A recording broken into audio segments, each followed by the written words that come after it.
Alright, still in Houston, Texas, and next will be week 3, day 2. Yeah, because my schedule goes like Monday, primary squat, secondary bench, off Tuesday, Wednesday, primary deadlift, Thursday, secondary bench, Friday, secondary squat and deadlift, then Saturday, primary bench, and then Sunday off. So 5 days of training a week. So today I have primary deadlifts. I'm going to go to Alphaland today. I've walked through it before, but I have never actually worked out in it. Place is gigantic. Place is filled with the influencer type of people, which is not my kind of crowd. I just go in, work hard, mind my own business.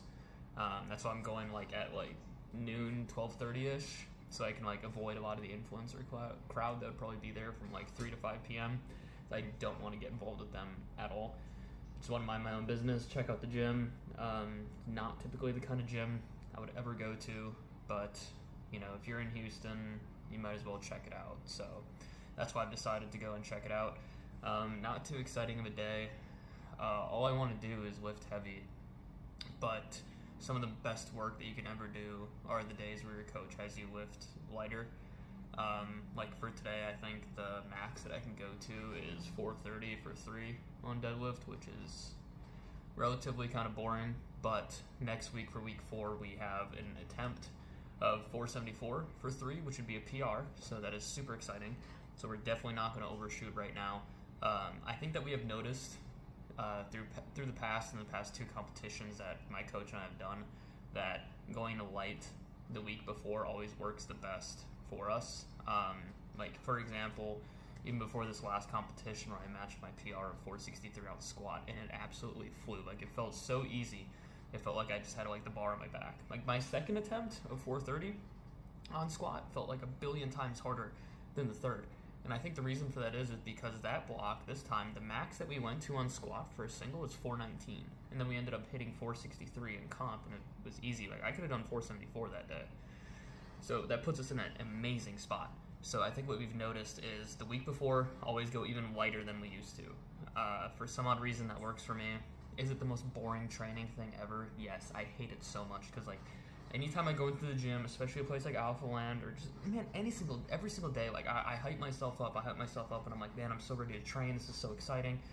What do we got today? And it's barely 400 pounds. But you got to get hyped up for everything. Everything has to be important. If anyone sees you getting too serious about a lighter lift and they make fun of you, bro, they don't know what they're talking about. This is some of the most important work that you could possibly do. This is the kind of stuff that prepares you for those heavy lifts. Mimicking your mindset and mimicking the cues and everything on these lighter loads, which is what you should be focusing on, helps you just do them naturally when it comes down to the actual heavy lift where things actually matter. Because to me, in training, training is training. There will be failures, there will be times that you mess up. Your coach should be drilling you absolutely on every little mistake that you make in training. A good coach will kind of take a little more of a back seat, kind of step back a little bit once you're in prep. There'll be some minor connections here and there that are important to fix, but for the most part, he's not going to be all nitpicky like he would be in the off season. So especially when you're in the off season, be prepared to just get absolutely grilled for anything and everything that you do wrong. So I think it's super important to be coachable, to have the mindset of taking that criticism. Would you rather have a coach that is overly critiquing everything that you do, trying to help you get better, or would you rather have a coach that doesn't even watch your videos and ignores most of everything you do? Because trust me, I've had both, and you're going to want the one that over-critiques, which it's not even over-critiquing. Sometimes, even if we are coachable, sometimes it hurts a little bit when you work super hard and send in something that you thought was amazing work, and you just get absolutely drilled on it. It hurts sometimes, but you have to know this is all part of the process, and it's helping prepare you for the day that actually matters, which in training, to me, that's the week 4s. Week 1, 2, and 3, critique me, absolutely blow me up. Week 4s, you might go for PR, might get close to things. You can still critique that, but got to keep in your mind, at least week 1 to 3, get used to it, work on your cues, be patient, take those light days seriously, because then when it's time for game day on week 4s, that's when you absolutely need to perfect that technique, because this is where things really matter. And especially when you hit meet day, that's all that matters. With powerlifters, if you don't hit it on the platform, did it really count? Like, gym PRs are different from meet PRs. It's a completely different environment and everything. Luckily for me, my best numbers are in a meet environment, which is great. That's what you want. That just means you have a good coach that knows how to load you properly during training and pick your numbers correctly for a meet. Both the meets we've done by new coach, gone 9 for 9 in both of them. And those were in a 4-week separation. Like, we did one Wisconsin State Championship, and we got 9 for 9. And then we went to the next meet 4 weeks later, and I Powerlifting America meet, and we did 9 for 9 once again, with matching my all-time squat PR, getting a PR in the meet, and then getting 303 on bench, which is a 2-pound personal PR, and the last meet we did 297, so another improvement. And then we matched my all-time PR on deadlift of 512 pounds, which our previous meet PR, which we had just matched 4 weeks prior, was 507. So we increased everything on a super quick turnaround. Until you know that your coach knows what he's doing, and you have to trust the process. And especially if you can see that he's done something like that, and then you have doubts on the week 3, like, oh man, I wish I could lift heavier, which I'm not gonna lie, sometimes I do. Sometimes I just want to lift heavy. I want to feel good. Like, I want to feel primed. But the way that maybe that doesn't work for you, but the way that I personally feel primed is going lighter the week prior to going heavy.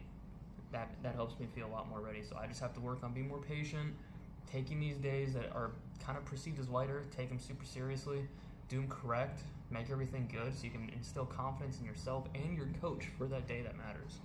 That's something that I really have to work on. Yeah, I guess I'm ready to go check out Alphaland. Like I said, I've been there before, never worked out in it though. Hopefully at this time it'll be pretty empty, so it won't be that bad. Place is like way too huge for my liking. But yeah, like I said, if I'm in Houston, like, I have to check it out. Like, I can't not check it out when I'm here.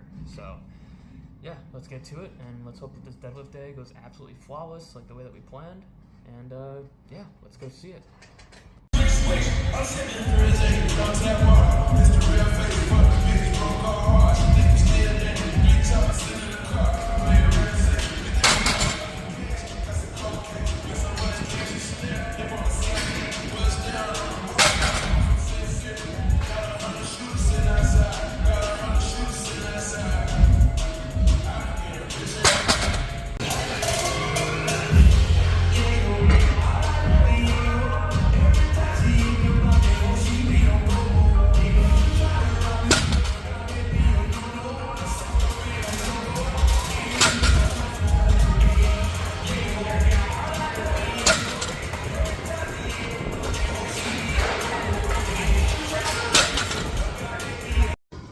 Alright, well, while everything is fresh in my mind, I just made it to Austin, left Houston, came to Austin.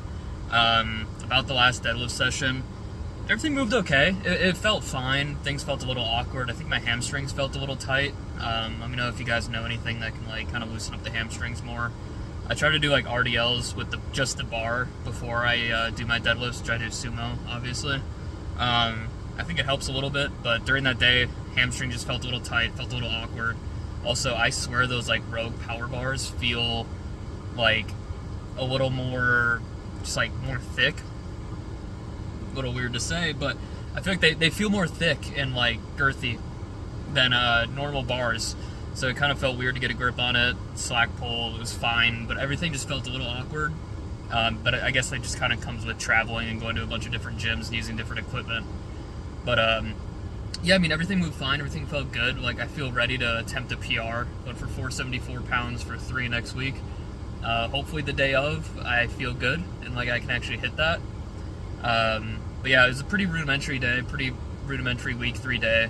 Same thing with the squats that we did in this week 3. We were practicing going, like, even lighter than normal before going heavy into the week 4s. And, so far, that's shown that it works for meets, so I'm sure it'll do it. If it works for a meet, it'll do the same thing in training, I'm sure, as long as we control the other variables the best we can.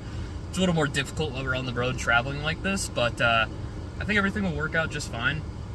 I'm feeling pretty confident. I've done 463 for 3, and that moved just fine, just like grip issues before, which I think comes with not being as patient between the reps, which I've been practicing lately.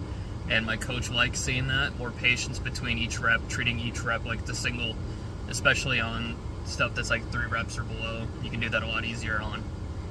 So yeah, I'm feeling pretty confident on getting the squat and deadlift PR next week. Just arrived in Austin, like I said. We're going to go to Iron Forge Gym. It's like a streamer content creator gym. Hopefully I don't end up on any streams. Be cool to meet some streamers, but I don't really care either way. I more so just want to see their gym and enjoy the gym and kind of enjoy that kind of environment, see all the cool anime stuff on the walls.